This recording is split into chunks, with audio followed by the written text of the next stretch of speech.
The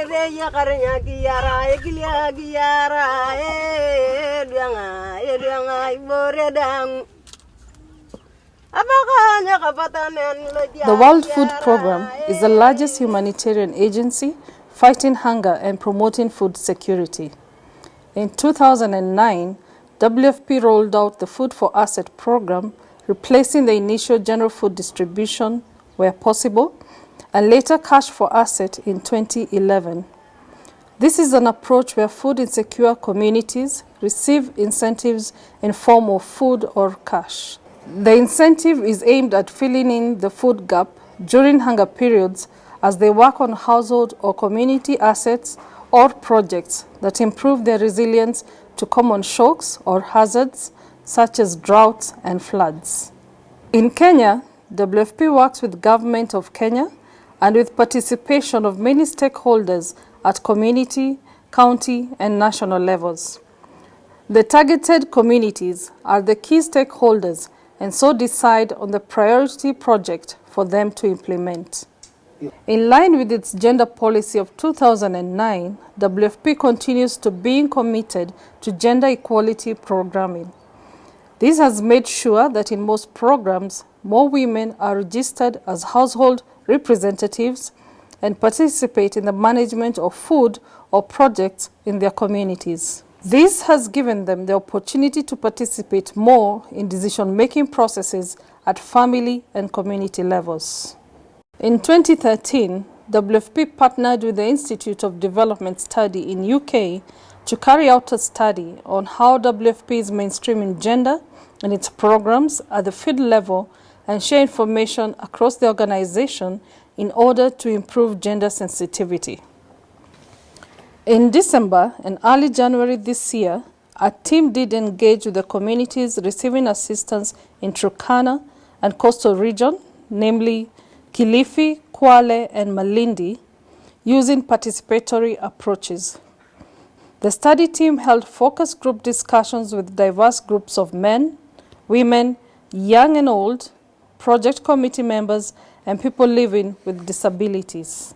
This ensured we captured the views of the whole community, both beneficiaries and non-beneficiaries. Sisi kwanza tumependezwa na hichi kitu hichi. Hasa kwanza mimi mwenyewe. Mahindi kweli ikiwa tumechimba mashimo vizuri na tumefuata kabisa, huwa tunavuna mahindi mazuri sana. Mambo mazuri nayoshukuru ni haya ya pesa, kwa sababu ya pia watoto wangu, mimi sina bwana ndani ya nyumba, bwanangu alikufa. Kwa sasa hii nikipata ile mapeni huwa yananisaidia hata upande wa fika watoto wangu shule. Matutwana tungalu lukalo kale munetang. Ko topolo utuna balo to mi apa raja ketana. Ko topolo utu kumorikin tan ke akatukan kabuli.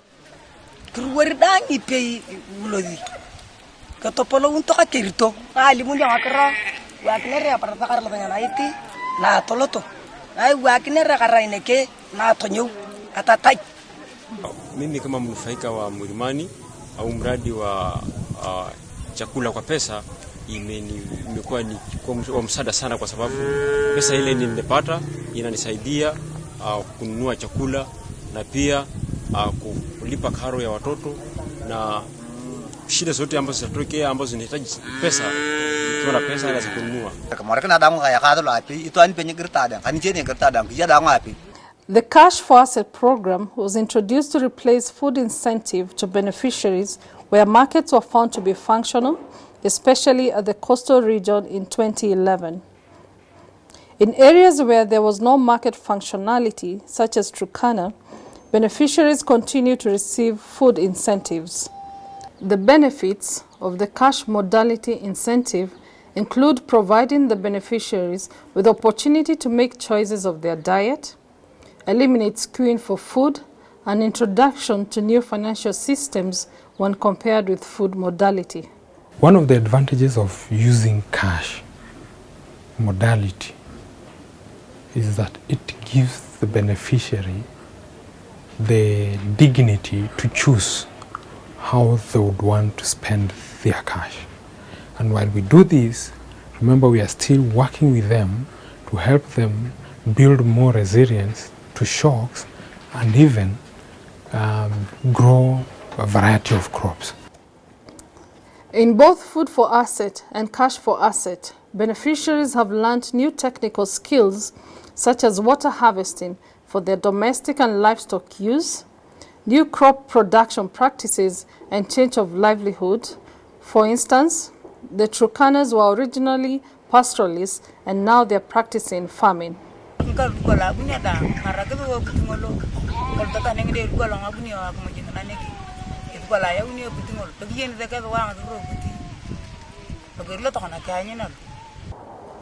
We also found out during the study that the household food security and diet diversification has continued to improve. In Turkana, we heard about women growing vegetables, and these are new foods to them. They told us about growing skuma wiki, growing tomatoes, and when asked about the new diets, they said they are enjoying them and they're happy that they have a variety for their family. Mradi hii ambayo imekuwa katika kata ndogo Tia imetusaidia sana, imeweza kupunguza makali ya njaa katika sehemu yangu sana. Wamama wamefurahi kwa sababu wanapata chakula kutoka nyumbani. Ngesi hata mari hata lupanya giritada kumurika swa kumujiteni aluso kuritoani atakanti echodanak no idangi angkombe amam ngasai neno kya kemikenge na nyono na tono gnakwa arayono kya kemike da tono gnakwa dida ani ada uni akanya kisidanga api. Cash for Asset is a new innovation in the Kenya Country Office, and when it was introduced, it was more of a pilot because we had not implemented this, and with it came a number of challenges, including delay in the transfer of cash to the beneficiaries. Cash delay has an impact on gender relations both at the household level and community level, which has led to tensions within families and with traders. Saa hii tuko na madeni mengi, hata wengine wanapelekwa kwa chifu kwa sababu ya madeni. Wenye maduka wanataka pesa zao. Pesa hatuna. Some of them have resorted to negative coping strategies such as eating wild fruits. Chakula yangu ndio hii. Hizi zaitwa fudu. Natoka nyumbani saa 11 naenda kwa mradi. Nikifika kwa mradi, nina njaa ninakula chakula hiki. Ili nipate nguvu nijisaidie, nishike ile kazi, niendelee na kazi. Nikitoka mradini ni saa 6 naenda kutafuta chakula ya watoto wangu nyumbani. Nitapata mraba kama ni vipande 4 ama ni 5, nikimaliza itakuwa ni saa 12. Ndio napata pesa niende dukani ninunue unga. Nikikosa kabisa watoto wangu wanalala njaa. Kwa hivyo kazi inatusaidia lakini pesa zachelewa. We have at the moment a steering group which is meeting regularly to ensure that the transfers are being done on a timely basis. And besides that, our senior managers are also engaging the major donors who are involved in Cash for Assets to ensure that the cash pipeline is well beefed and steady so that the beneficiaries can receive their entitlements in good time. Whereas in Turkana, women are able to call for support from their husbands or male relatives when they are in need at the project sites, in the coast region, this is a challenge because men are either involved in other income generating activities or refuse. Wanaume huwa wanaanza kufanya kazi zingine ili kupata kama chakula cha nyumbani kiwa hizi pesa zinakawia kuja. Once you do the gender analysis and you analyze the data, the information will inform you how to design the projects, and that will make it more sustainable because different cultures have different gender dynamics, and this will help to influence or design the program. This has led to longer working periods, especially for pregnant women, as they can't find someone to replace them since the projects require a physical household representative's participation. Nimefanya kazi na mimba yangu, tena deka hii mtoto kwenye mbavu humu.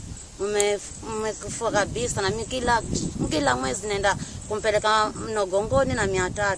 In response to the pregnancy challenge, WFP is reviewing the FFA manual to incorporate a section on pregnancy policy where women will be allowed time off. We understand and appreciate that the people we work with, that is the beneficiaries, some of them or majority of them are women, and at some point they become pregnant or thereafter they have babies whom they breastfeed. We are taking a conscious step to ensuring that that particular group within our within the beneficiaries that we are working with is well taken care of by ensuring that we do not engage them in labor-intensive activities to the last day of their delivery, and even after they've delivered, we would want to see them have a fair environment where they can take care of their children or their babies, breastfeed them, in line with what we also advocate. The study found out that communication between the implementing partners, financial institutions, project committees, beneficiaries, and WFP is a challenge which sometimes can create mistrust. We are losing trust with this community, and that this will not work well with them because it's affecting them, it's affecting us also. So mine is to, I think, encourage each and every partner to share information that is correct and that will not affect the most vulnerable person, who is the beneficiary in this case. The issue of the communication flow at the coast has also resulted in mistrust in the cooperating partners and in the banks, in the agents, the Coop Bank and Equity Bank. So the beneficiaries are suspicious about where the money is going. They think the delays, they don't know if there are delays or if someone has been stealing the money. Ingekuwa ni mzuri zaidi kama tungekuwa tunawasiliana na mfadhili moja kwa moja ili aweze kuchukua malalamishi kutoka kwa yule mnufaika hadi kwa dona, alafu dona aweze kujua kupitia kwa mnufaika ni kitu gani ambacho hasa kinamkumba na anaweza kuboresha namna gani huo mradi ili uweze kuwa mzuri na uweze kumfaidisha kwa jamii. WFP last year introduced a complaints and feedback mechanism. This is basically a hotline that the beneficiaries are able to call to inquire or complain or give feedback about the programs. All the parties that need to know a certain information, for example, when is cash being dispersed, WFP makes an effort to ensure that its field offices receive this information, the cooperating partners receive this information, and once they receive, the same is also channeled to the beneficiaries. And we are also encouraging the beneficiaries also. Once you've received what we call the payment schedule, and you've actually collected your money, please just indicate there that you received your money. If your name appears there for one reason or the other, and probably you're having a challenge accessing your money, also bring this feedback back. Then we'll act on it. It's very helpful and it's very useful.